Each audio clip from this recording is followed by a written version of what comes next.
Hello there, my name is Martin Joseph, and I'm going to be presenting on the Nubians of Egypt in a presentation that I've titled "A Culture in Ruins."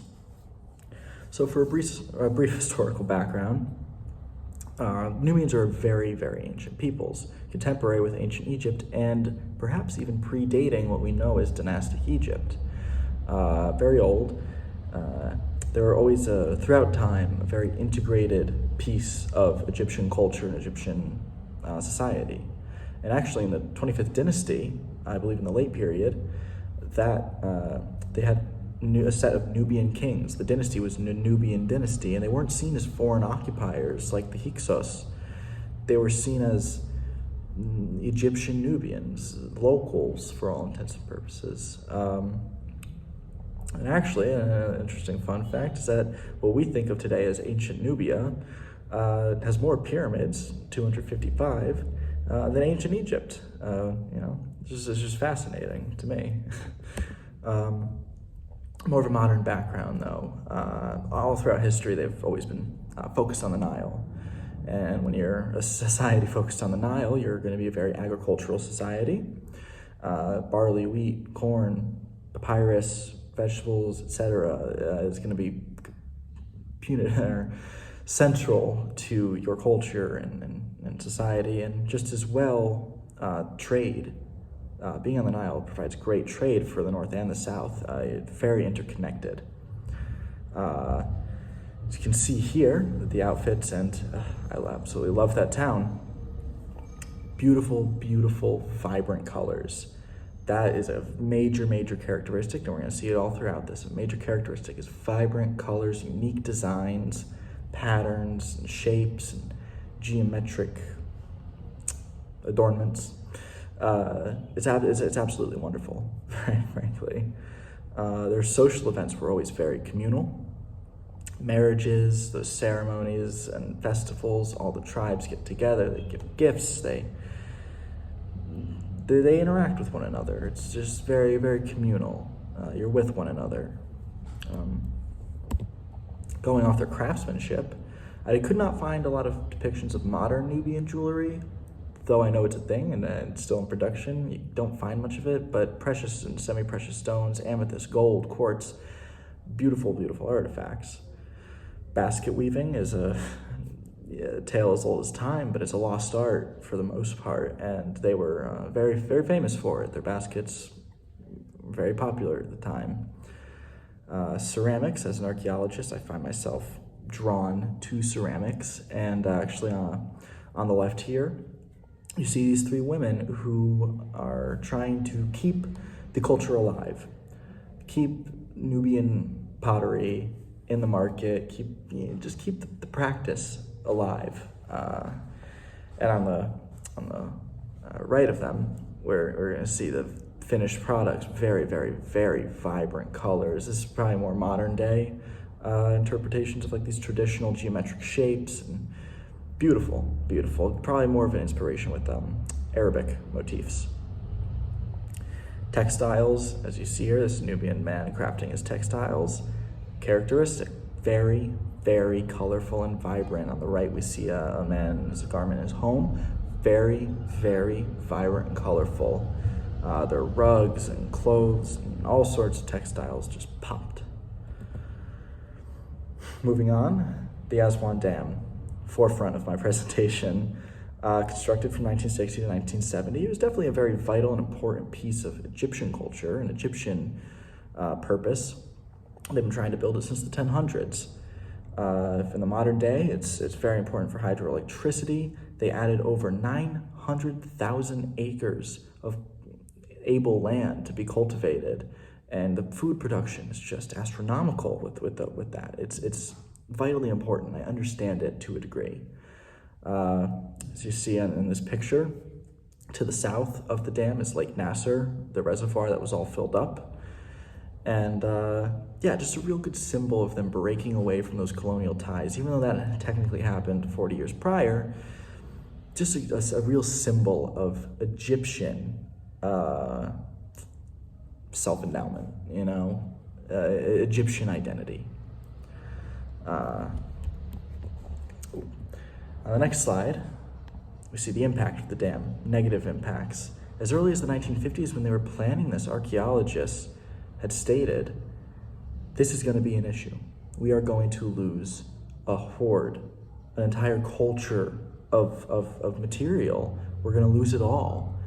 And they went through with the dam anyway. However, there were efforts, global efforts from archaeologists all across the world to break up and relocate certain things. You can't break up whole towns, but temples, particularly the famous temple of Abu Simbel, which is pictured on the bottom here, was broken up and relocated. And further efforts, a lot of European museums, and American actually as well, the Met in New York, got temples of their own.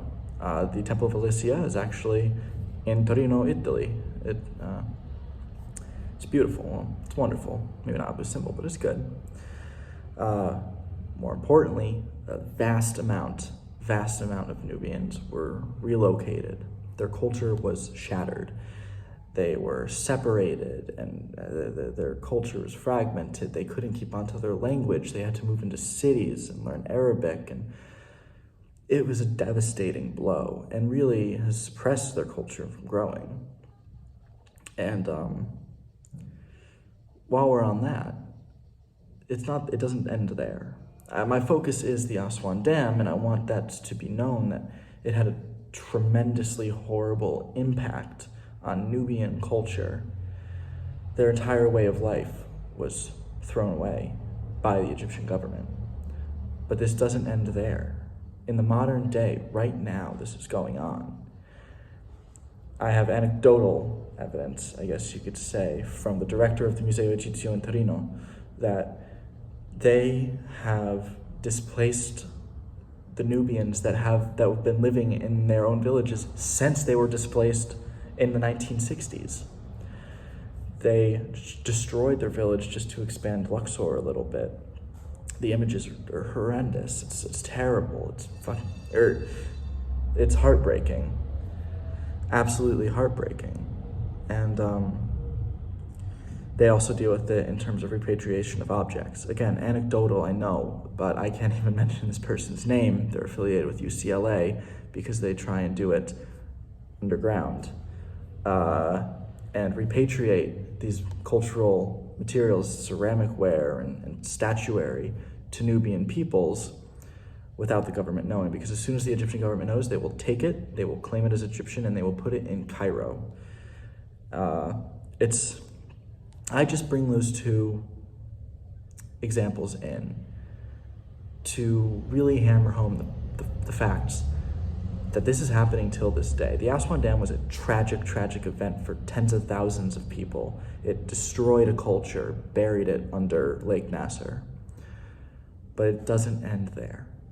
And it's just something that I particularly have learned about and really want to put forward. And it's a shame I cannot present this to the whole class. I wanted to, I was very excited.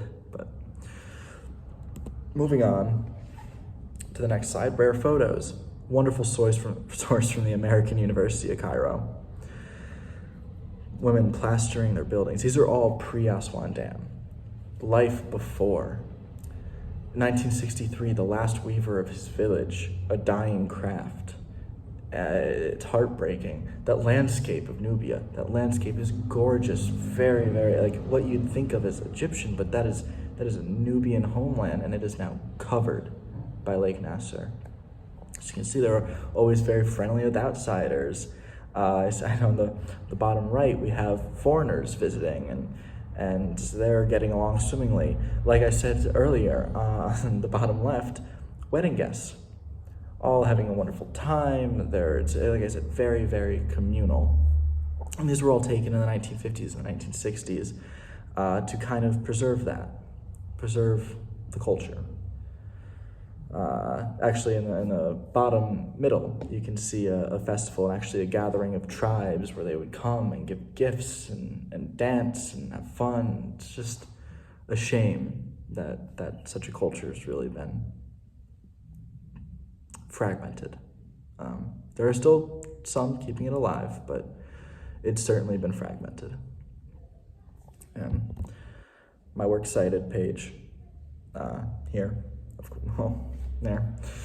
Again, in the Works Cited page, I did just want to highlight the beauty in Nubian villages and the vibrancy and the color and honestly what's been lost and what continues to be overshadowed by a authoritarian government that's tearing away the native culture. And yeah, if there's any questions, I'd love to know. I am very passionate about this, and I'd love to get an answer out. But till then, thank you very much.